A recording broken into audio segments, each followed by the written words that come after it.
పాలకొల్లు నియోజకవర్గంలో శ్మశాన వాటికను సుందరీకరిస్తున్నట్లు మంత్రి నిమ్మల రామానాయుడు తెలిపారు. మనిషి పుట్టుక ఎంత ముఖ్యమో చనిపోయిన తరువాత ఆఖరి మజిలీ కూడా అంతే ముఖ్యమని ఆయన తెలిపారు.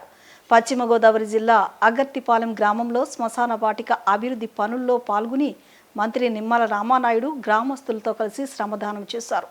కార్మికులతో కలిసి పిల్లల నిర్మాణ పనుల్లో ఉత్సాహంగా పాల్గొన్నారు.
ప్రతి వ్యక్తి ఆఖరి మజిలీ అనేది శ్మశాన వాటిక ద్వారానే ముగుస్తుంది.